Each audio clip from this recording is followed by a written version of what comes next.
Di video kali ini gua pengen bahas bagaimana cara memilih lensa pertama kalian dengan bijak.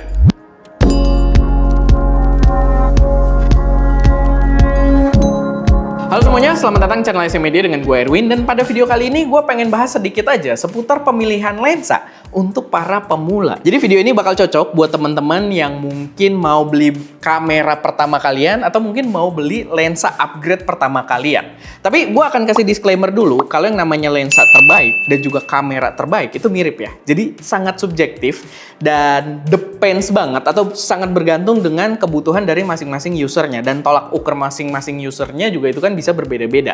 Termasuk video ini pun bisa gue bilang lumayan subjektif juga, sehingga gue saranin kalian buat jadiin video ini sebagai informasi tambahan aja gitu dalam menentukan pilihan lensa yang paling tepat buat kalian.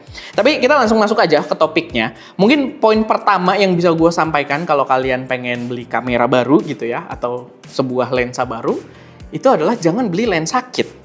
Jadi ini termasuk kalau kalian beli kamera yang bundling dengan lensa kit ataupun beli lensa kit secara terpisah. Yang paling parah adalah kalau beli lensa kit secara terpisah, karena lensa kit itu secara value sebenarnya sangat tidak worth it gitu ya. Kalau misalkan kalian beli lensa kit, itu gue bisa bilang dia sangat overrated dan juga sangat overpriced. Sehingga menurut gue akan lebih sarankan kalian beli kamera itu body only, dan selisih harga kalau kalian pakai lensa kit, selisih harganya itu dipakai buat nambahin kalian beli lensa lain yang gua rasa akan lebih menarik gitu buat dipakai. Nah, lensa yang tepat menurut gua kalau kalian udah nyisihin budget tadi nggak beli lensa kit, yang paling tepat menurut gue itu adalah beli third party prime lens. Karena balik lagi, lensa kit itu sebenarnya kalau secara harga ya makanya kalian kalau lihat beli sendiri tuh mahal banget ya. Jadi itu bikin kita tuh secara marketing bikin kita pengen beli, oh ya udahlah sekalian aja gitu bareng bodinya. Jadi dia di bundling seperti itu biar terlihat murah. Sebenarnya secara value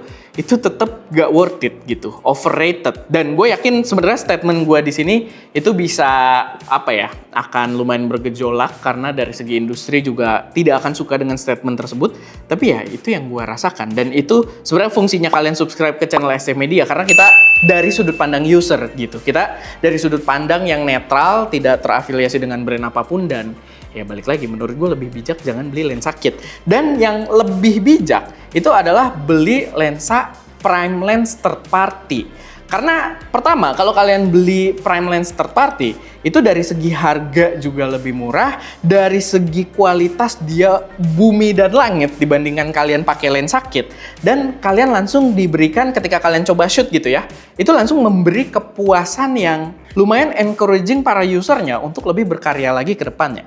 Karena gini, ini gue sering lihat juga dan ini terjadi juga sama gue. Banyak orang tuh beli kamera dengan lensa kit, pas dia coba nge-shoot gambarnya tuh nggak menarik gitu. Dan ya kadang akan jadi kesimpulan kalau ya fotografi susah, videografi susah.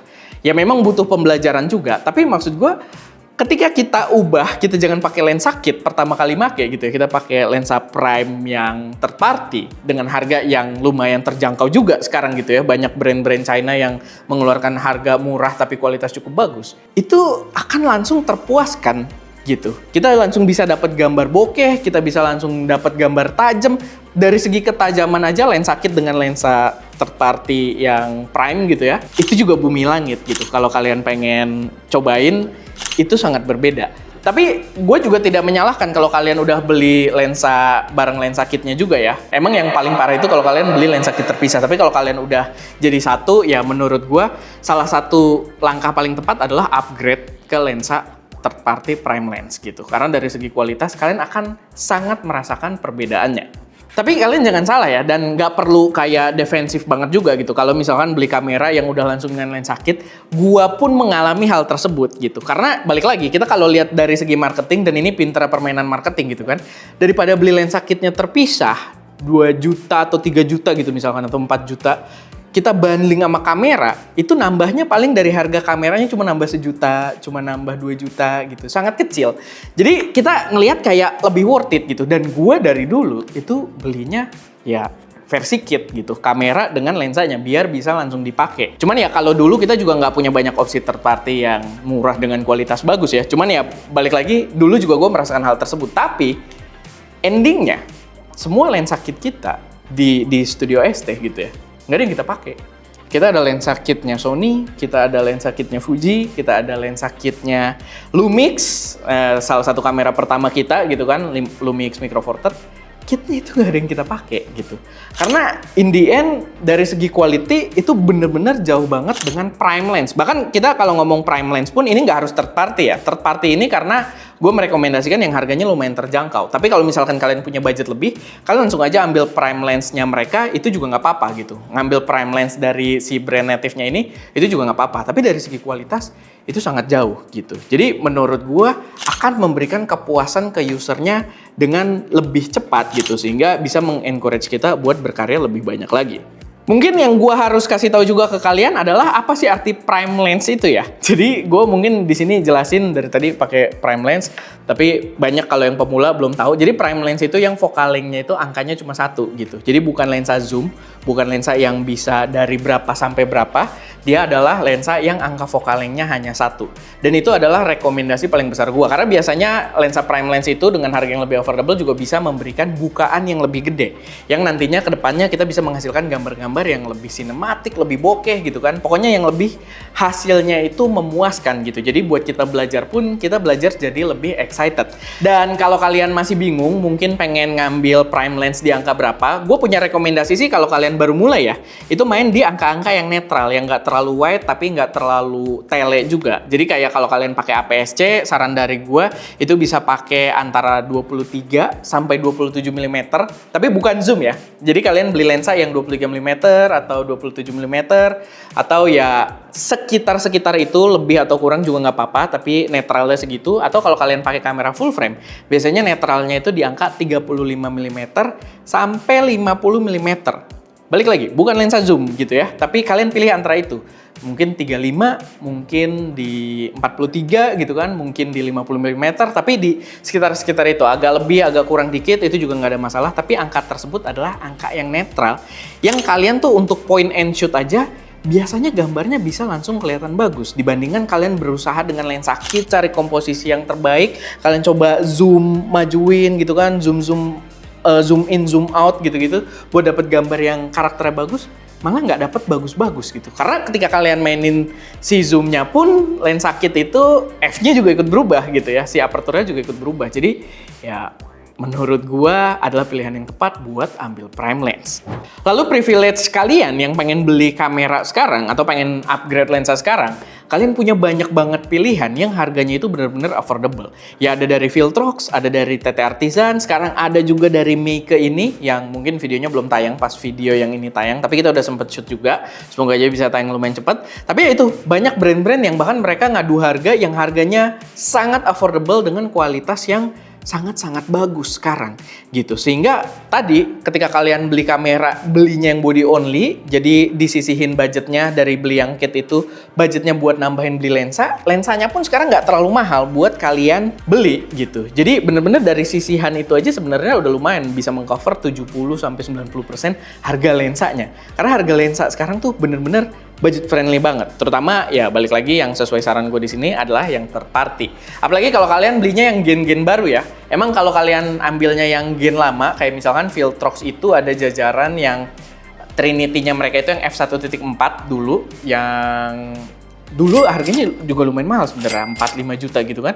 Cuman yang generasi dulu, Viltrox, itu chromatic aberration-nya dahsyat gitu kan, autofocusnya ya autofocus lumayan bagus paling nggak di situ. Tapi reverse engineering masih berasa juga.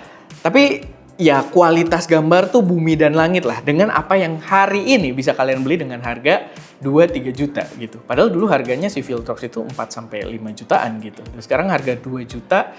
Semuanya hampir berlaku di semuanya, di Meike, di TT Artisan, di Viltrox-nya sendiri juga gitu ya, di gen barunya, generasi barunya, itu kualitasnya bener-bener jauh lebih bagus. Dan menurut gua itu jadi privilege buat teman-teman sekarang, pertimbangin gitu. Kalau kalian beli kamera di hari ini gitu, di masa-masa sekarang ini. Lalu sama fakta menarik dari lensa prime, kenapa gue bisa rekomendasiin juga? Karena lensa prime itu sebenarnya walaupun terkesan melimitasi kita, ketika kita bikin foto atau video, kita terlimitasi dengan satu focal length doang, misalkan dengan 27 doang atau dengan 35 mm doang. Tapi sebenarnya itu justru lebih melatih insting kita Dan ini adalah saran yang gue dapat dari banyak fotografer yang udah sangat sukses di bidangnya masing-masing. Banyak banget yang nyaranin gue, udah lu pakai lensa prime dulu, dan gue itu punya akses ke banyak lensa dulu gitu ya. Maksudnya dari dulu nih, ST kan udah beberapa tahun juga kita punya akses ke banyak lensa. Dan salah satu rekomendasi buat belajar cepat fotografi atau videografi, gue nanya ke beberapa ahli, adalah lu cobain pakai satu focal length dulu, misalkan pakai 35. Udah, lu shoot dengan focal length tersebut. Dimana itu ya valid gitu. Setelah gue cobain, itu melatih insting kita dalam mengambil gambar dan justru menghilangkan distraksi ketika kalau kita pakai lensa kit, coba agak zoom kali ya, coba agak wide kali ya. Nah, coba-coba tersebut distraksinya dihilangin gitu. Jadi ini salah satu yang selain tadi harganya lebih murah, gambarnya lebih bagus gitu kan, tapi di satu sisi juga lebih melatih kita sebagai fotografer gitu dalam insting pengambilan gambar kita. Makanya gue bisa sangat rekomendasikan lensa prime ini. Jadi menurut gue ini lumayan valid sih. Walaupun balik lagi ini menurut gue ya, tapi menurut gue lumayan valid. Kalau kalian baru beli kamera, itu jangan beli lensa kit. Kalian mendingan sisihin, ambil yang body only kalau available, walaupun beberapa brand ada jual kameranya tidak ada versi body only sekarang karena ya mungkin salah satu teknik marketing di sini. Tapi kalau kalian ada opsinya, kalian beli body only, sisihin budgetnya kalian alihkan untuk beli lensa prime third party.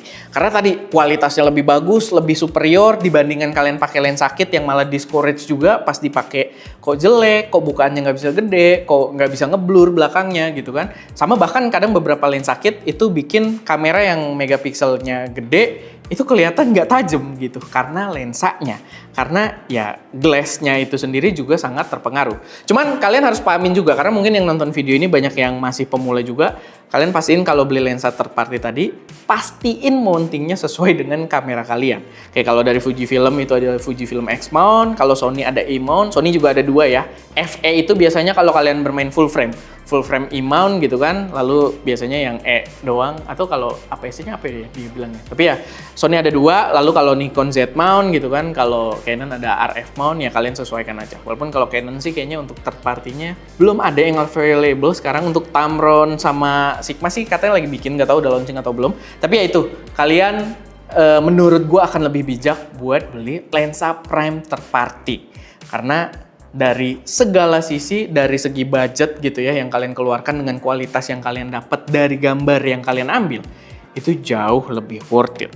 Oke, paling itu aja sih sedikit pembahasan dari gua di video kali ini. Semoga bermanfaat dan bisa jadi referensi buat teman-teman semua. Dan kalau kalian punya saran lain, mungkin di sini ada yang nonton yang udah berpengalaman juga gitu kan dengan lensa third party, atau kalian justru punya saran lain yang bisa dibaca sama teman-teman di sini yang pengen beli kamera, boleh taruh aja semuanya di kolom komentar. Dan ya, itu aja. Semoga bermanfaat. Gue Erwin, di belakang kamera ada Ska, dan jangan lupa untuk berkarya.